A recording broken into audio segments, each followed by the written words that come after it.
meu irmão, shalom, minha irmã. Aqui estamos para mais uma navegação na palavra do Senhor.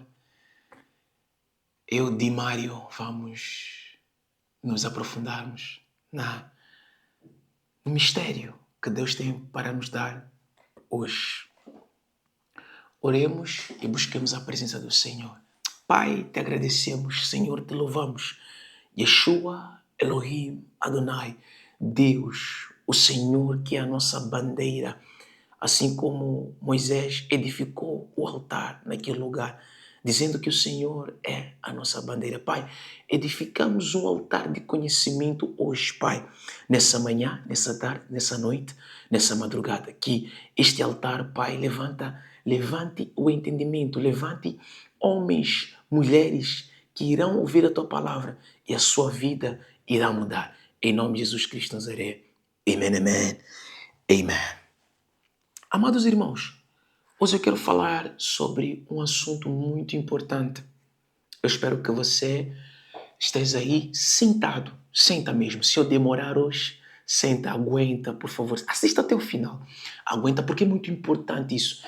Aquele que é pastor, bispo, apóstolo, servo, diácono, todo aquele que é servo, vem para cá, por favor. Vem assistir.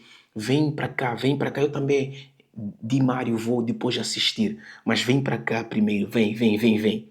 Vem assistir isso. Eu quero falar sobre a necessidade de ordem no culto. Ordem no culto. Ordem no culto. Ordem no culto. Vamos meditar a nossa palavra em primeira epístola de Paulo aos Coríntios, 14, verso 26, iremos até verso 40, de uma forma muito rápida. A necessidade de ordem no culto. Que fareis, pois, irmãos, quando vos ajuntais, cada um de vós tem salmos, tem doutrina, tem revelação, tem língua, tem interpretação. Faça-se tudo para edificação. E se alguém falar língua estranha, faça-se por 2 ou, quando muito, 3, e por sua vez, e haja intérprete. Mas se não houver intérprete, esteja calado na igreja e fale consigo mesmo e com Deus. E falem 2 ou 3 profetas e outros julguem. Mas se a outro que estiver assentado for revelada alguma coisa, cale-se o primeiro, porque todos podereis profetizar um depois dos outros, para que todos aprendam, todos sejam consolados. Porque Deus não é Deus de confusão, senão de paz, como em todas as igrejas dos santos. As mulheres estejam caladas nas igrejas, porque lhes não é permitido falar, mas estejam sujeitas, como também ordena a lei. E, se querem aprender alguma coisa, interroguem em casa os seus próprios maridos. Uau! Interroguem em casa os seus próprios maridos, mulheres. Porque é indecente que as mulheres falem na igreja. Porventura saiu dentre vós a palavra de Deus, ou veio ela somente para vós? Se alguém cuida ser profeta ou espiritual, reconheça que as coisas que vos escrevo são mandamentos do Senhor. Mas se alguém ignorar isto, que ignore. Portanto, irmãos, procurai com zelo profetizar e não proibais falar em línguas. Mas faça-se tudo decentemente e com ordem. Falar em línguas. Amados irmãos, eu levei um bom tempo para meditar a palavra do Senhor, porque é muito importante que você entenda aquilo que Deus quer falar na sua vida. Vou falar de uma forma muito breve. Muito longa, mas de uma forma muito breve. Longa, breve. Então, o que Deus quer? Amados irmãos, a palavra que Paulo estava a dizer aqui é acerca de ordem no culto. Acerca de ordem no culto. Não me importa se você tem culto no sábado, no domingo, na sexta, na terça. Ordem no culto. Que haja ordem no culto. O povo de Coríntios era um povo que cheios de dons. Este povo aqui foi o povo mais abençoado com as cartas de Paulo, com as visitações de Paulo. Levantaram-se vários profetas, levantou-se várias pessoas. No povo de Coríntios, várias pessoas que falavam em línguas, interpretavam as línguas, curavam e faziam tudo. Só que faltava nessas pessoas? A ordem, a organização, a estrutura. Entenda que Deus não é um Deus desorganizado. O nosso Deus não é um Deus desorganizado. É por isso que ele tem um princípio e ele tem um fim. Porque se ele fosse um Deus desorganizado, não teria o princípio e nem teria um fim. Tudo aquilo que Deus faz tem um princípio, um desenvolvimento, uma conclusão e um fim. O que eu estou a dizer? É que há necessidade que haja ordem no culto. Imaginemos nós, estamos num culto. Cada um quer profetizar, cada um quer levantar, dançar, cada um quer levantar, curar, cada um quer levantar, falar em línguas, cada um quer levantar, apontar o outro, chamar os amigos, cada um quer levantar no templo do Senhor. E o profeta está ali para pregar a palavra. Como é que vamos ouvir a palavra que o homem de Deus estará a dizer? É por isso que existem igrejas que têm uma estrutura, parece democrata, mas não é democrata. É porque é para manter a organização no culto. Você entrou no culto, irmãos estão a mexer telefones, outros estão a conversar, outros estão a fofocar. Onde é que há de habitar o Espírito de Deus? O Espírito de Deus diz que nós somos o templo do Espírito Santo. E o templo do Espírito Santo não é um templo sujo. Se nós somos desorganizados, nós somos sujos. E Deus não quer que haja desorganização. Viu o que Jesus Cristo fez quando entrou no templo? O templo tinha mercadores, todos. Não. Jesus não estava zangado com aqueles homens. Estava zangado com a desorganização do templo. Caifás estava lá. Anás estava lá. Nicodemos estava lá. Por que não organizaram o templo? Porque havia desorganização. Eles também estavam desorganizados. Quando você é desorganizado, tudo aquilo que você pegar e fizer, haverá desorganização. Então Deus nos dá estrutura. Irmãos, imaginem como Deus não ia levantar vários profetas do mundo sem saber qual era o propósito pelo qual levantou os profetas. Haveria desorganização. Mas Deus deu organização. Deus deu um sistema. Quando Deus te dá uma coisa, um dom, Deus te dá uma organização de como é que você vai usar aquele dom. Não é sentiu, profetizou, sentiu, cantou, sentiu, adorou, sentiu, louvou, sentiu, orou. Não. Não é acerca de sentimentos, é acerca de como o Espírito Santo vai operar na tua vida. Naquele instante, naquele momento. É por isso que a Bíblia vai dizer: há tempo para todas as coisas. O irmão está a prantear, o outro está a rir, o outro está a chorar. Se um maluco entra na igreja e vê um a rir, um a prantear, o que ele vai dizer daquela igreja? O que ele vai dizer do pastor daquele lugar? O pastor está a pregar, grupo de louvor está a falar. Eu vou falar especificamente do grupo de louvor. O grupo de louvor é o grupo mais sensível de uma igreja. Grupo de louvor, eu, Mário, sou adorador. Sou levita. E o grupo de louvor é o grupo mais sensível de uma igreja. Teu pastor está a profetizar, está a falar. Teu pastor está a pregar, está a receber do alto a revelação de Deus. O grupo de louvor está numa conversa que dá para ouvir dos microfones, nas colunas, e o povo fica desconcentrado. Para onde é que nós vamos? Será que o Espírito de Deus vai... Depois de tudo não flui? Ai, porque não? Alguns irmãos pecaram ontem. Não. O pecado não fecha nenhuma transmissão. Se você se entrega a Espírito em verdade, Deus deixe. O pecado não bloqueia nada. Você é que bloqueia as coisas. Você que cria o pecado para bloquear as coisas. O pecado não vai te bloquear nada. Você que cria, porque você tem domínio. Então como é que o pecado vai ter domínio sobre você? Você tem domínio. Que o pastor está a pregar. O homem de Deus está a falar. Você está ali. Fofoca aqui, fofoca ali.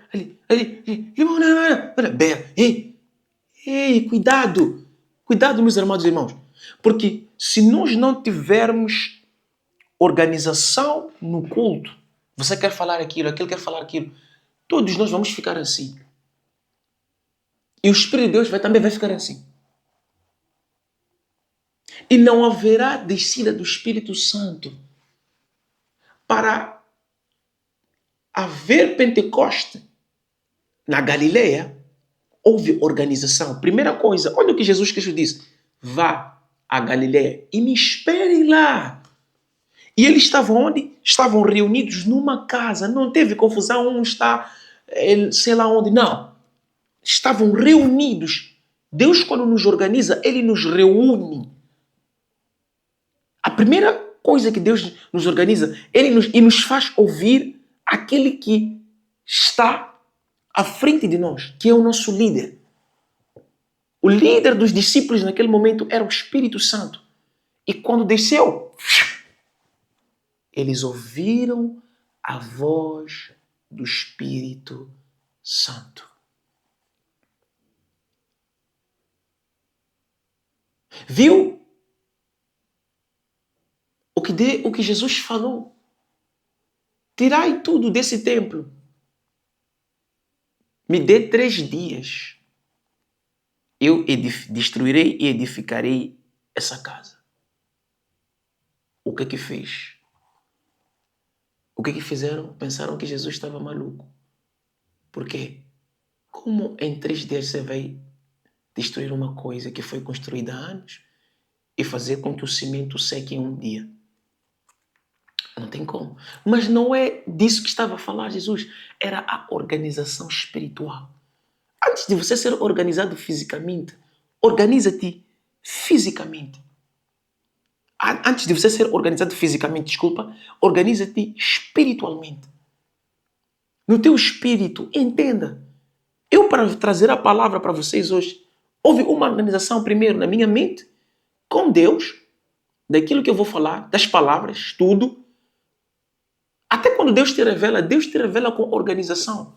Não te fala aquilo, não. Você tem que ser uma pessoa organizada. Você está a dirigir um ministério.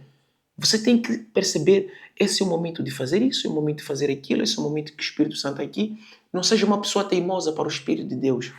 Deus odeia pessoas teimosas. E odeia pessoas que não se deixam ser usadas por Ele. O fluir dele. Então, meus amados irmãos, que haja organização. Que não haja confusão. O nosso Deus não é um Deus de confusão. Se houver confusão no meio do templo, no meio do corpo de Deus, no meio do corpo de Cristo, Deus irá parar, irá cessar os céus para nós. Ele irá fechar os céus para nós. Nós iremos ficar famintos de espírito. Não haverá poder na terra, não haverá palavra na terra, não haverá nada na terra. O mundo está numa desorganização. E Jesus veio organizar essa desorganização. Morreu por nós e organizou tudo novamente. Não estraguem aquilo que Deus, o Filho de Deus, organizou. Deus não é um Deus de organização. Nós temos que perceber uma hierarquia no ministério, na sinagoga. Nós temos Jesus, os discípulos e o povo. O povo nunca irá discutir ou ir ter primeiramente com Jesus. Não. Perguntarão aos discípulos se poderão ter espaço para ter com Jesus. Amém? Então, essa é a palavra de hoje, meus amados irmãos. Que haja ordem no culto. Demônios não podem atrapalhar nosso culto. O pastor está a pregar, um demônio passa, não. É por isso que uma igreja tem que ser uma igreja de oração viva. Igreja com altar poderoso. Igreja com servos ferventes que fervem vulcões espirituais. Eu chamo eles de vulcões espirituais, os gigantes na fé.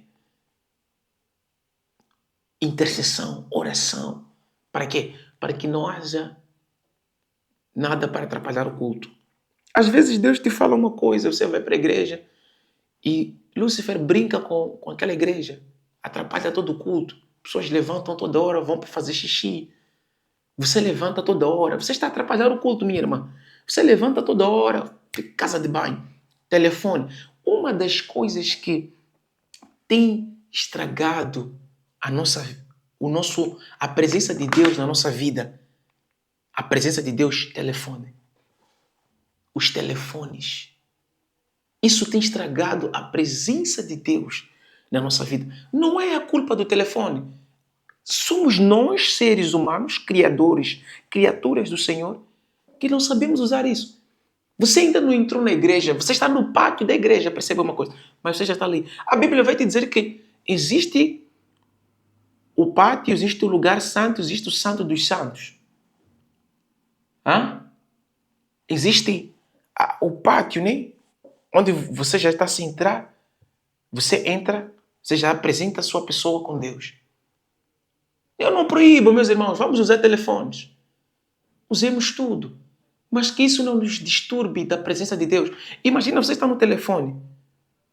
Você está a ler a palavra, o pastor diz, abra aí Gênesis 2, 4.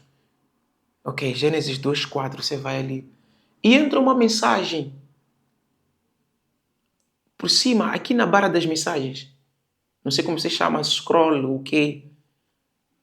Entra uma mensagem ali do teu namorado, escrito: hoje eu vou te comer. Desculpa a expressão. Me perdoem. Os teólogos me perdoem, pastores me perdoem. Mas essa é a realidade. Entra uma mensagem ali. Hoje a noite vai ferver. E você está no altar, minha irmã. Meu irmão, você está no altar. Você está na igreja, sentado a escutar a palavra do Senhor. Jesus me ama. Jesus te ama, meu irmão. Teu pastor a se matar ali a pregar. Você está a receber mensagem, e essa tua calcinha me deixa maluco. Perdão. Mas é isso, meus irmãos. Se eu não falar a verdade, meus irmãos, vocês não serão libertos. É isso que acontece nas igrejas. Irmãos, concentrem-se. Quando você vai para a igreja, esquece aquele irmão, aquele vizinho. Vocês já não são de... Esquece. Eu, Mário, quando estou no altar, ignoro todos. Zanga, zangou, não quero saber. Por quê? Você vai estragar a minha... É naquele momento que eu estou a receber do alto a presença de Deus. E aquela coisa vem. Satanás gosta de nos atrapalhar. Ele faz de tudo para nos atrapalhar. Telefone cai uma coisa, e tudo aquilo atrapalha o culto. Todas as pessoas deixam de prestar atenção na palavra e passem a prestar atenção naquilo que aquela pessoa está a fazer. Então, meu irmão, Deus te abençoe. Aprenda a ter culto. E outra coisa, entenda uma coisa. Quando o homem de Deus está no ramo espiritual, a ser levado no fluir do Espírito Santo, tenham muito cuidado. Tentem, vocês que andam com homens de Deus ao redor, tentem ser mais sensíveis como ele, para que vocês não atrapalhem nada. Porque às vezes o homem de Deus está a libertar pessoas, você está a fazer sinais no Espírito, ele está a ver aquilo. Você até pode não entender, mas você pode estar a fazer sinais no Espírito e aquilo lhe tira. Eu costumo dizer que o ramo espiritual é um escritório. E quando Deus te faz entrar naquele escritório, ele fecha a porta. Qualquer distúrbio é como se alguém tivesse a bater naquele escritório, a porta daqueles, e a te mandar embora. Então, que haja racionalidade no culto, que haja ordem no culto. Também ter racionalidade no culto não significa você sentar e ficar assim. Não. Racionalidade no culto é saber o que é que você está a fazer, para quem você está a fazer, o que é que você está a fazer. Deus te abençoe. Deus te guarde. Que essa palavra tenha te libertado hoje. Deus te abençoe. Em nome de Jesus. Amém.